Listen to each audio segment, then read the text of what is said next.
Masters পাশ করে ৫ বছর চাকরি নামক সোনার হরিণের পিছনে ছুটে চাকরি না পেয়ে হতাশ না হয়ে নিজ উদ্যোগে কমলা, মালটা ও বরই গাছের বাগান করে স্বাবলম্বী হয়েছেন নওগাঁর ধামইরহাটের সাইদুল ইসলাম।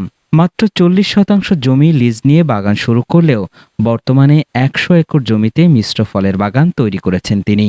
তার বাগানে আমেরিকান, থাই, চায়না ও দার্জিলিং জাতের কমলা, মালটা ফলগুলো বিদেশ থেকে আমদানি করা ফলের মতো দেখতে বড় এবং সুস্বাদু হওয়ায় বাজারে এই ফলের চাহিদা বাড়ছে। আমাদের এখানে যে ফসলগুলো চাষ হয়, ধান, পাট, গম, অন্যান্য যে ফসলগুলো, তার মধ্যে থেকে ফলটা এই কারণে লাভজনক যে এইটা ১ বিঘা জমি থেকে যেমন ফলনও বেশি হয়, আর বাজার মূল্যও বেশি, ইচ্ছা মতো টাইমে হারভেস্ট করা যায়, কম বেশি আগে পিছে করা যায়।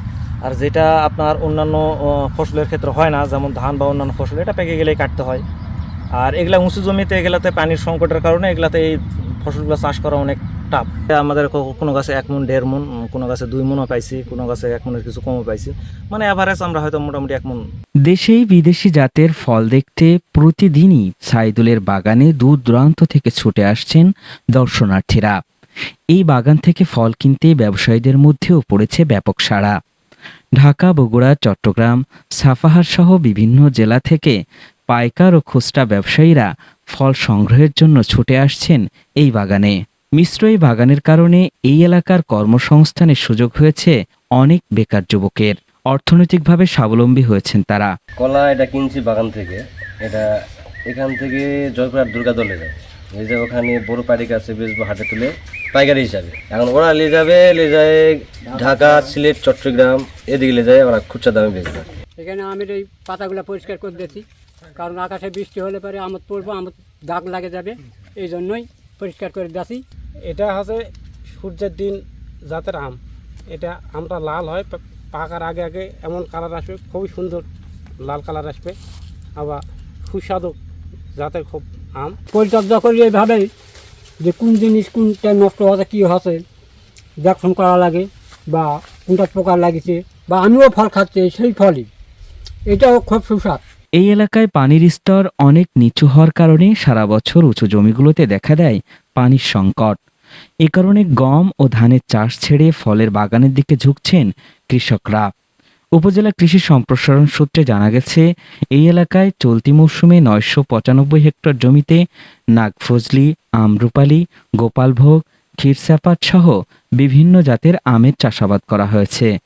এছাড়াও কাঁঠাল, লিচু, কলা, পেঁপে, খেজুর, আমলকি, ড্রাগন, স্ট্রবেরি ও কাজু বাদাম সহ বিভিন্ন প্রজাতির ফল ৯৭০.৫৫ হেক্টর জমিতে চাষাবাদ হয়েছে। ধামইরহাট উপজেলায় প্রায় ৬৯৫ হেক্টর জমিতে বিভিন্ন জাতের আমের চাষাবাদ হয়েছে।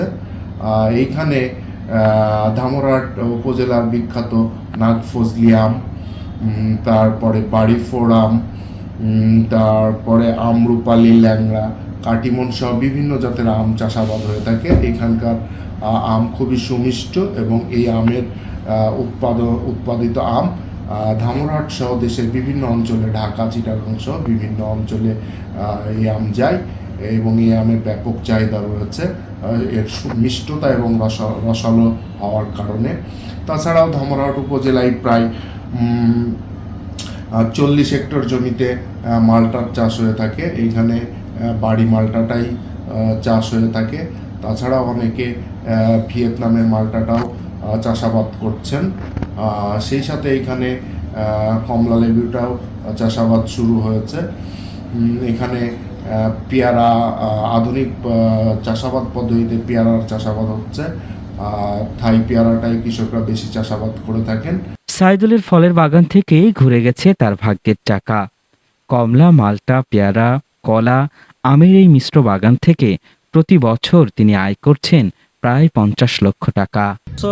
এই বছরের টার্গেট আছে, যেহেতু বছর ফলনটা একটু ঝামেলা হওয়ার কারণে টার্গেট অনুযায়ী ফল পাবো না, তবে দাম থাকার কারণে মোটামুটি টার্গেট আছে ৩৫-৪০ লক্ষ টাকা। যেমন মালটা, কমলা এগুলার থেকে এটা মোটামুটি ১,১৫,০০০ টাকার বেচবো। আম এরকম ১,১৫,০০০ মতো বেচবো। এদিকে কলা আছে, পেয়ারা আছে, আপনার কাটিমন আম আছে। এখন কাটিমন আম যেহেতু এখন কেবল মুকুল আসতেছে, এই জন্য এটা আমরা এই মুহূর্তে বলতে পারছি না।